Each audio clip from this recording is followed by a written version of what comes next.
This is the story of a truck driver from Haiti. People are thinking this can't go unpunished. Yes.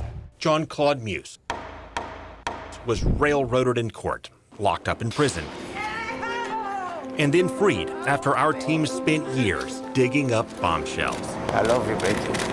Act 2 was when you were freed, Yes. and now there's Act 3. But Act 3 is yet to come. And then I heard like horns beeping and going crazy horns, and my mom was screaming. The last thing I remember was her saying, "Jesus help us, we're gonna crash." On May 11th, 2001, near the town of Wauchula, two girls lost their mom, Nona Moore, and their 8-year-old little sister, Lindsay.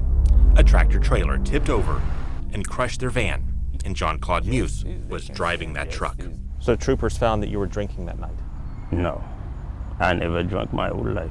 They found you were doing drugs? No.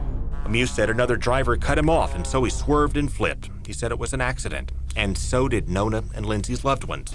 They begged prosecutors to let it be. I think the community, they lost two precious people that they loved, and they felt like someone had to pay.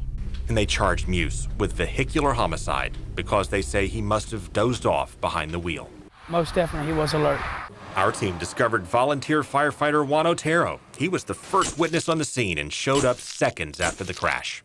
Look how sharp that curve is. Watch that car. Okay? Dead asleep, you'd come right through here. You wouldn't have tried to make that curve. But investigators didn't interview Otero, and the jury never heard from him. Because you're talking about sending a man to prison for so many years on an accident.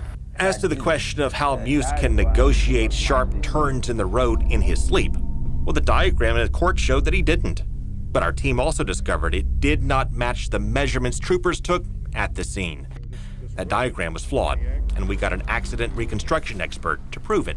Their own diagram doesn't stand up to the physical evidence. Still, an all-white jury took less than an hour to convict Jean Claude, and he got 15 years.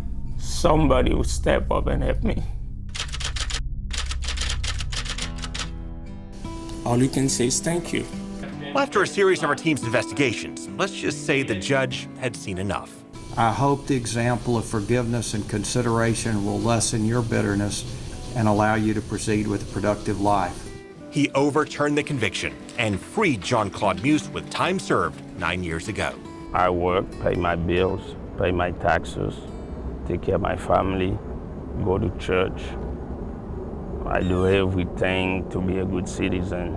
And now he's back to driving trucks, has one son heading to college, and a little girl just 5 months old. So every time she look at me, she smiles. Every time. But he may have to leave her behind and leave his son who's off to college and everything he's worked for, because there's always a catch. Meus first hit a snag in 2013 under President Obama on a trip to Haiti. Though his conviction was overturned, the feds flagged him for still having that time served on his record. And then President Trump turned up the heat. We have some bad people in this country that have to go out. We're going to get them out. The feds don't know his backstory. They just see time served for vehicular homicide. And you know how that looks in the Trump era. But we have some bad hombres here, and we're going to get them out.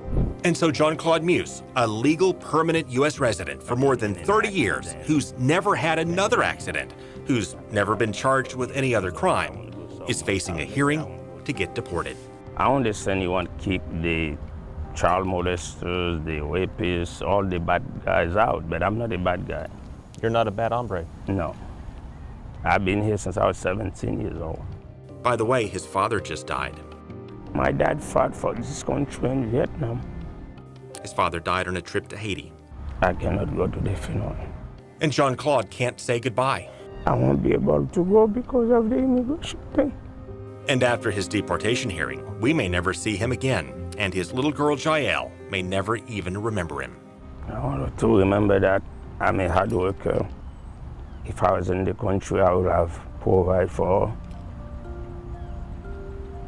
And I want her to grow up to be somebody. He's hoping, under the circumstances, a judge may vacate that time served on his record. But with backlog courts and time running out, that won't be easy. And I want them to open their heart again if there's somebody in a high place, try to help me. And so he leaves us, and may soon leave us for good, with a now familiar cry for help. I want anybody that can help me to look to see what's happened in my case.